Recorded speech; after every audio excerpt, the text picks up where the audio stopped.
I am Ahmad, and today in this session, I'll try to stop you from repeating the same mistake I did when I started my game company. I know the title is a little bit of a clickbait, but it sort of fits the overall style of the session. So just ignore the title and bear with me while I go through the bad things and bad decisions I made while running this company. But before I give you these bad decisions and before I tell you about those mistakes, I think I should give you some background and why am I qualified to talk about this. So I'll start by telling you who I am. I am Ahmad. I think this is the third time I said I'm Ahmad, so I'm Ahmad. I'm a Unicertified expert, an assistant publisher, and I have been teaching game development for the past 7 years now. And currently I'm teaching game development at SE Institute. And yes, this is my actual LinkedIn and GitHub profile picture. And I also started my own game studio. This game studio was founded in 2017. It's called Candu's Studio. And we worked on more than 20 VR and game projects for multiple clients, most of them returning clients that kept getting back to us for more projects. And we have released 4 assets to the Unity Asset Store, and we are currently maintaining 2 open source projects. So one thinks that we are a big company and it's like we are doing a lot of things, like we were successful and everything is happy, everything is awesome, everything is cool. But in reality, things was not like this. In reality, it was not a happy ending. We started rising and we rose quickly, only to start falling again. And hopefully rise back up. So what caused this issue? In my opinion, it can be boiled down to 7 main mistakes. So let's go through them and stop you from making them. So the first mistake, and I think this is the most important thing, and this is what caused us most of the troubles, is not defining responsibilities for everyone in the team. And when I say everyone, I mean even the founders. To give you a background of how this happened, when I started Candu Studio, I started with one of my co-founders and friend, and he used to be a student of mine. We started, and in the beginning, we were doing everything. And when I mean we were doing everything, I mean we doing everything. Like I was doing everything, and he was also doing everything. No one had strict responsibilities. It's like, who had the responsibility to talk to the client? It's me, and it was my partner. Who had the responsibility of putting the architecture for the project? Me, partner. Who had the responsibility of collecting requirements and making sure everything is feasible and defining the finance and defining the project prices? Me and my partner. And it works. In the beginning, it was working perfectly fine. And why change the systems that doesn't work, right? Well, it was working fine because in the beginning, we had almost 1 project at a time. And it was only the 2 of us. But once we started getting more and more projects, having more and more people working with us, this became an issue. An example of this, one time, handling multiple projects, and one of the big clients that worked on for multiple projects, this was his first project, was his 4th project with us. He had a meeting with me, and we agreed on something. We agreed on something, and we agreed on the pricing, and we agreed on the timeline and everything. And this was fine. But we were delivering multiple projects. And I didn't have the time to communicate this agreement to my partner because he was also in other meetings with another client, so things just went on without us realizing. Then the client had some issues and he sent us an email requesting some clarification about some things. And my partner, remember, he didn't know anything about the agreement I just did. And I was in another meeting, so I couldn't really tell him. He started talking to the client, he had a chat with him, and because he didn't know about our agreement, he gave him an entirely different budget, an entirely different timeline, and then the client was confused. It's like, I just agreed with your partner about this. What are you trying to do here? I thought you were professionals. How did this happen? It's like, this shouldn't happen, and this was the last time this client worked with us, even though he'd been working for us for a while now. Why did this happen? Because we didn't have clear responsibility. Once the company started getting big, we should have sat down, table, just defining what his responsibilities was, what was my responsibilities. This way, let's say only one person should be talking to the client, so that an issue like this never happened. Maybe we should have defined ways of communicating, like communicating things fast when others are busy.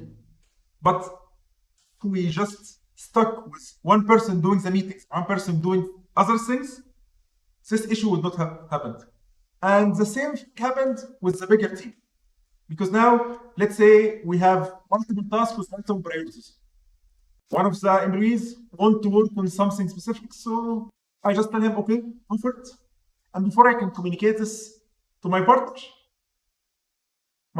didn't know that he was working on this and thought he was free, so he assigned some other task to him and accepted another project without realizing that this happened. Now this resource is busy.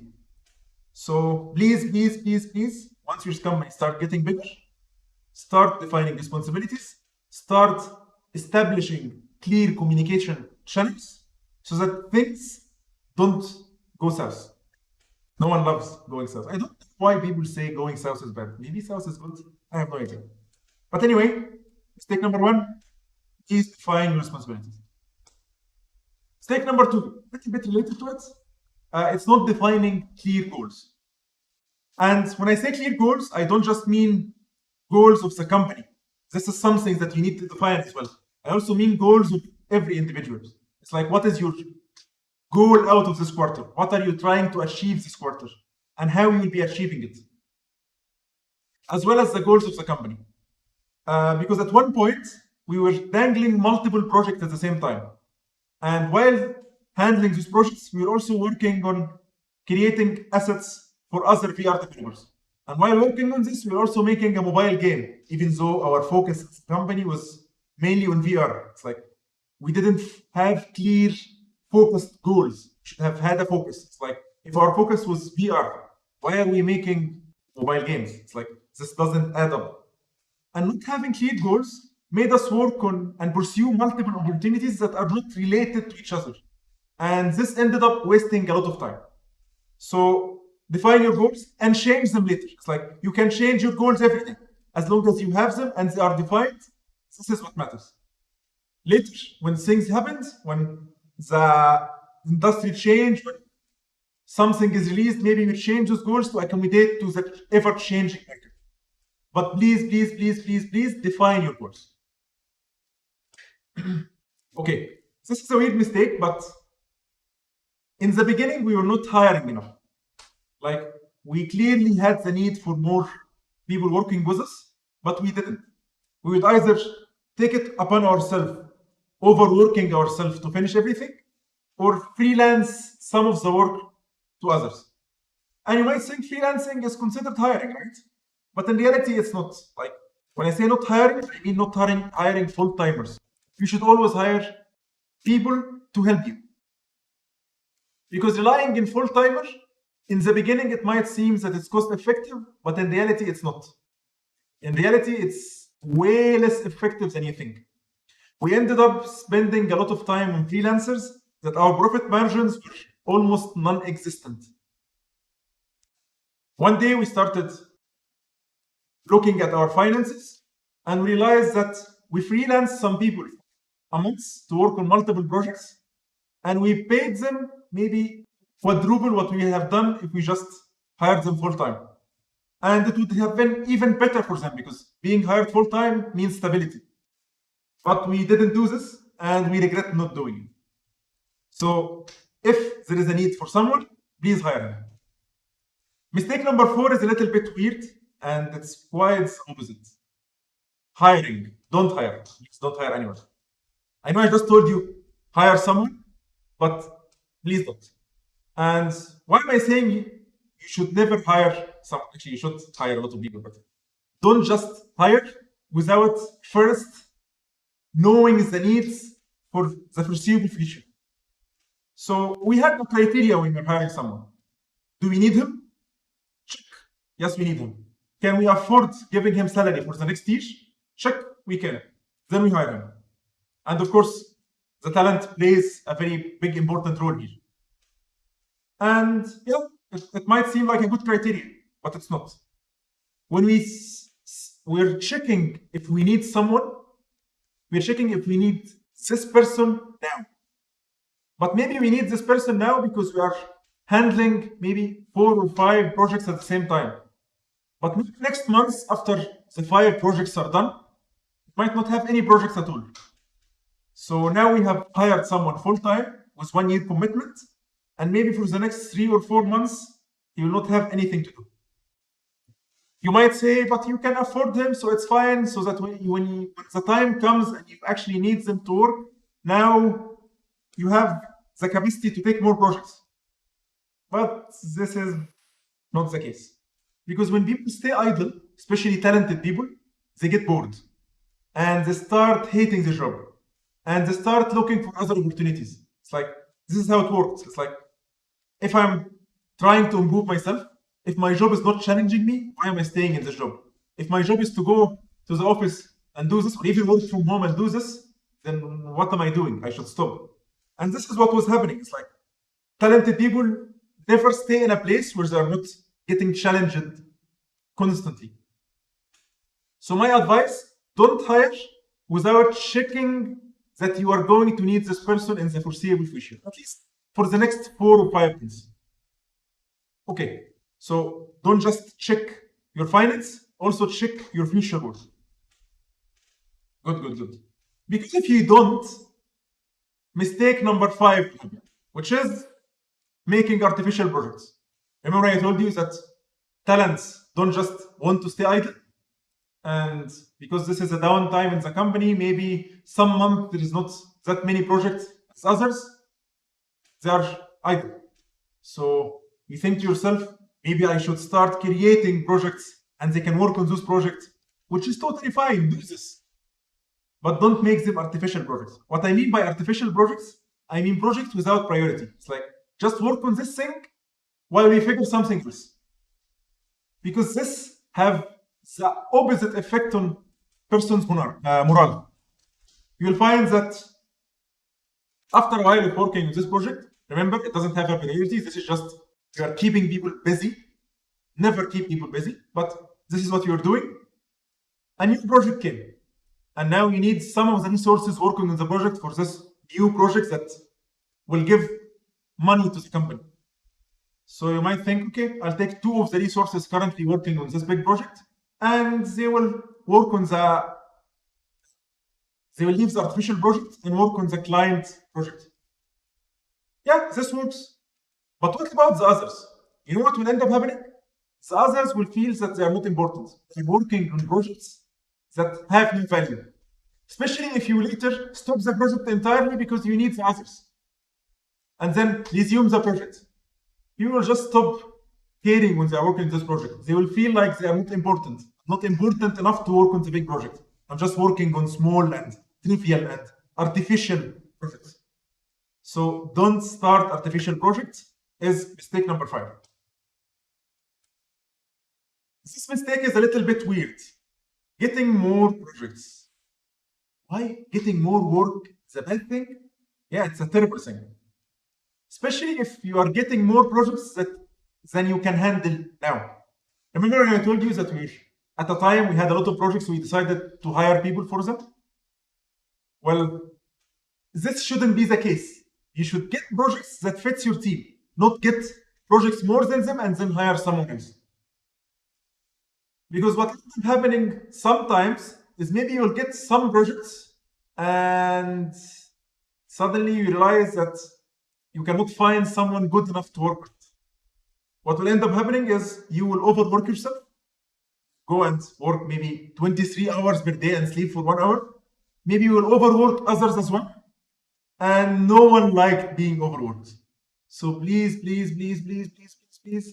don't accept projects you cannot handle now. Or if you accept projects you cannot handle now, at least have a plan of how you are going to handle them. Extend the timeline of the project, but don't just take more projects. More is not always better. The final mistake is not pursuing obvious opportunities. Just to give you a background, when we started creating VR projects for clients, there was a lack of hands and interaction systems that just works correctly. So we searched the asset store, we searched GitHub, we searched everywhere for a good interaction system and good models for the interaction system for the hands, for interacting with objects and maybe holding them and moving levers and things like this. but there were none. So, as any good developer would do, we just created our own system.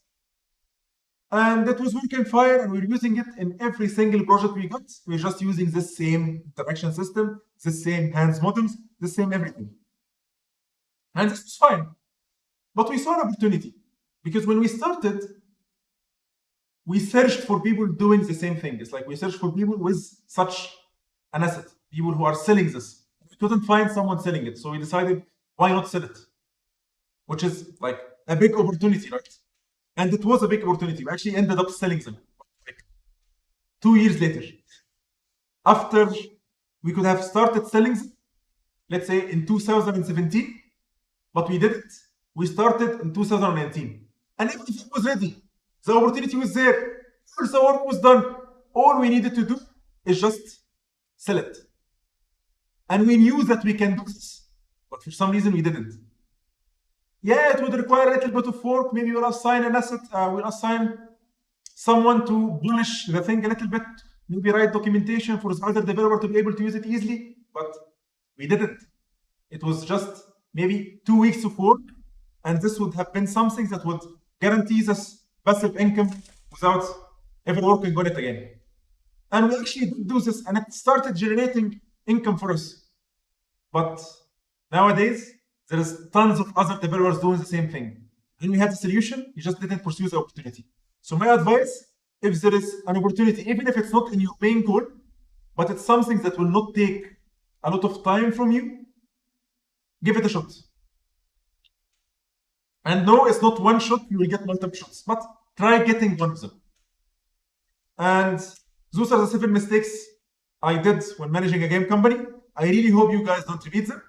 And thank you. And if you have any questions, please send me an email at bakr@kanduz.studio. And bye-bye.